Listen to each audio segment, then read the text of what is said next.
She doesn't even belong here. It's humiliating. Amanda's voice sliced through the soft hum of conversation, halting everything. The laughter, the clinking of glasses, gone in an instant. My heart clenched. Across the room, my 8-year-old daughter, Lily, froze mid-turn of her cherished music box. Her small fingers hovered above the brass key, her eyes locked on the floor. The warmth of the living room evaporated, replaced by a suffocating stillness.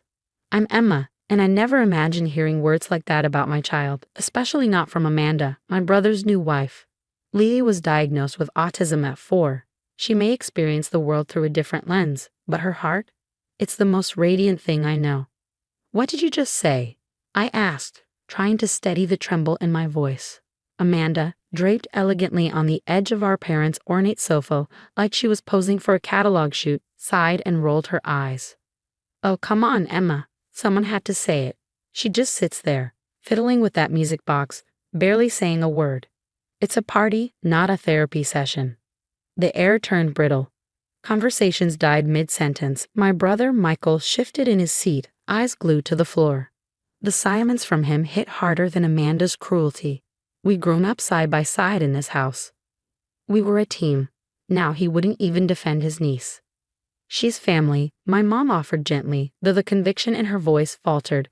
Conflict had never been her strength, especially not since Amanda entered our lives 6 months ago, all stilettos and sarcasm. I glanced at Lily. She still held the music box close, a delicate antique our grandmother had given her before passing. It was more than a keepsake, it was her anchor. Gran had been the one person who fully embraced Lily, who never saw her as broken, just beautifully unique. We're leaving, I said, rising. It's clear we're not welcome. I reached for Lily's hand, but she didn't budge. Instead, she did something none of us expected. She opened the music box.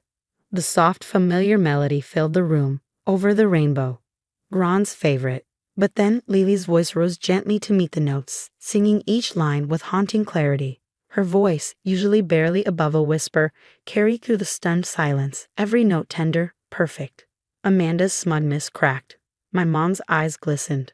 Michael looked up at last, his expression stunned, equal parts guilt and awe. When the final note faded, Lily spoke, her voice quiet but certain. Braun taught me. She said music speaks when words can't. She also gave me keys. She reached inside the music box and pulled out a stack of sealed, time-worn letters. Amanda's voice snapped. What is that supposed to be? Letters, Lily said, holding them with care. From Gran, one for each of us. She said to give them out when the time was right. I think this is the time. One by one, Lily handed them out, first to my parents, then Michael, then me. She stopped in front of Amanda and looked up. There isn't one for you, she said plainly. Gran told me family is about who stays, not who marries in. Amanda flushed, caught between anger and disbelief. Michael opened his letter with shaky hands, his eyes scanning the page. Tears slid down his cheeks. She knew, he whispered. Gran knew we'd start to fall apart after she was gone.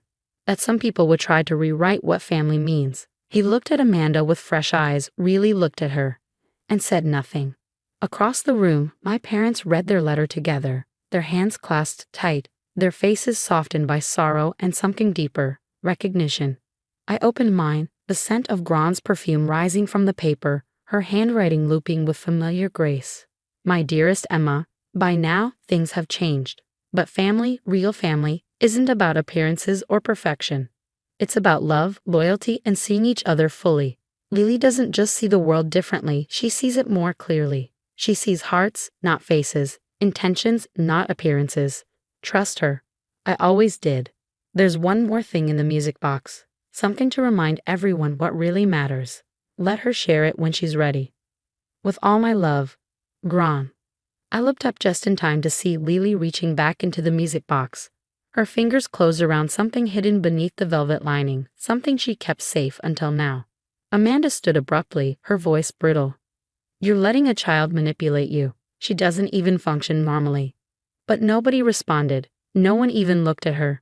Every gaze was on Lily, standing tall in the middle of the room, her music box open, her courage unfolding with it. And in that still, sacred moment, we all understood. This was not the end of anything. It was the beginning. Lily pulled out a small, worn leather journal from a hidden compartment in the music box. The room remained silent as she opened it carefully, revealing pages filled with Gron's handwriting and something else. Photographs. Gron kept a diary, Lily said softly, her voice clear and steady. She wrote about everyone, about what she saw. She turned the pages gently, showing candid photos of our family through the years. Happy moments, difficult times, all captured through Gron's observant eyes. Then she stopped at a particular page. This is from 6 months ago, before Gron died. She held up a photo that made Amanda's face turn ghostly white. It showed Amanda at a cafe with another man, their hands intertwined across the table, taken just weeks before she married Michael. That's not what it looks like, Amanda stammered, but Lily wasn't finished. Gron wrote about that day, she continued, her finger tracing the words on the page. She saw you with him 3 more times. She wrote that she was worried about Michael, about what you might do to our family. Michael stood up slowly, his face a mixture of hurt and anger. Amanda? What is this? It's nothing. Amanda snapped, but her voice trembled. That old woman was crazy, following me around with a camera like some stalker. Gron wasn't crazy, Lily said firmly. She was protecting us, like she always did. She turned another page, revealing more photos, more entries. She wrote about how you made fun of me when you thought no one was listening. How you told Michael that keeping me in the family would ruin his image. My heart ached hearing this, but I couldn't take my eyes off my daughter. This little girl, who some people thought couldn't understand the world around her, had been carrying these truths, waiting for the right moment to protect our family. She also wrote about your plan, Lily continued, her voice growing stronger. About how you wanted to convince Michael to sell the family house after Gron died. She heard you on the phone with someone, talking about how much money you could make from the property. My parents gasped. The family home had been in our family for generations. The thought of selling it was unthinkable. That's enough, Amanda shouted, lunging for the diary, but Michael caught her arm, his face hard with realization. No, he said quietly, let her finish. Lily turned to the last page, where a final photo was carefully attached. It showed Amanda leaving a lawyer's office, dated just last week. Gron's friend Mrs. Peterson works there, Lily explained. She saw Amanda asking about how to transfer the house deed after marriage. The room erupted in chaos. Amanda was shouting denials, my parents were demanding explanations, but Michael just stood there, staring at the evidence of his wife's betrayal spread out before him. Why didn't you show us this sooner? He asked Lily quietly. My daughter looked at him with those wise eyes that saw so much more than people realized. Gron said timing matters. She said sometimes people need to show who they really are before the truth can help.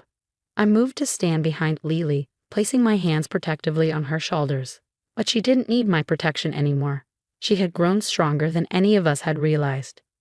You don't understand what you're doing, Amanda hissed, grabbing her designer purse. You're ruining everything. No, Michael said, his voice firm.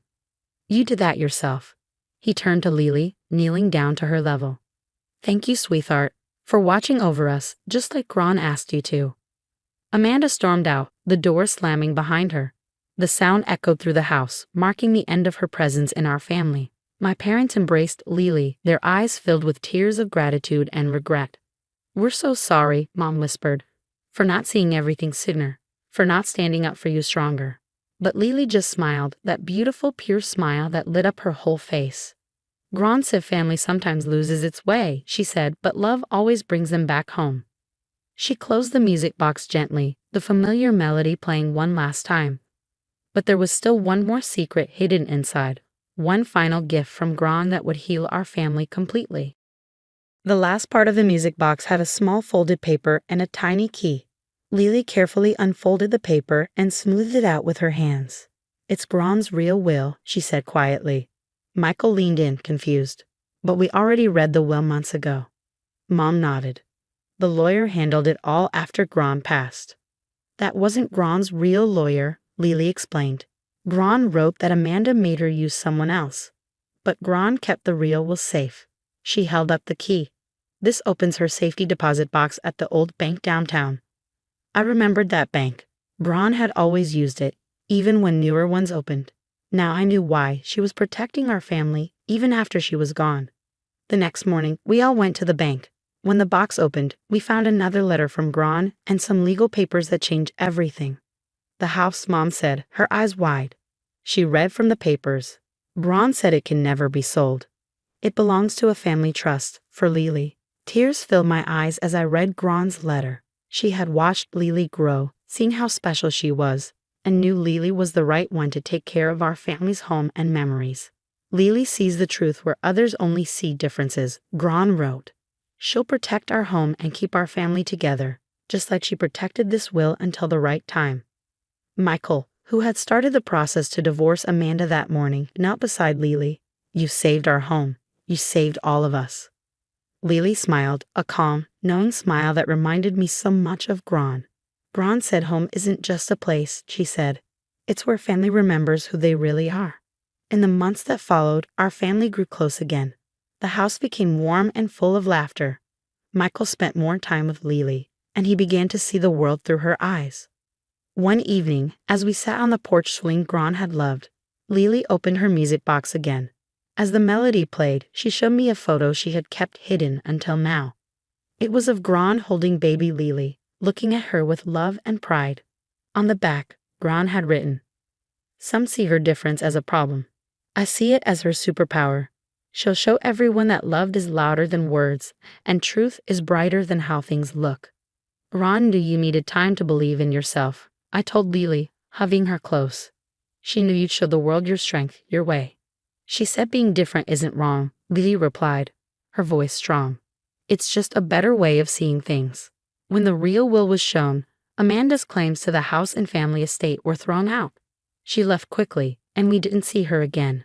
Michael was free to heal, and our family was stronger without her. Now the music box sits on the fireplace mantel. Lily plays it every evening. Its soft tune reminds us of love, courage, and how one quiet girl saved us all. Gron's love lives on, not just in the house, but in Lily. She showed us that family isn't about being perfect. It's about love, kindness, and standing up for what's right. And Lily, she keeps amazing us. We no longer hide her autism or feel ashamed of it. We celebrate it, because Gron was right. Lily's way of seeing the world makes our lives richer, stronger, and more beautiful than we ever imagined.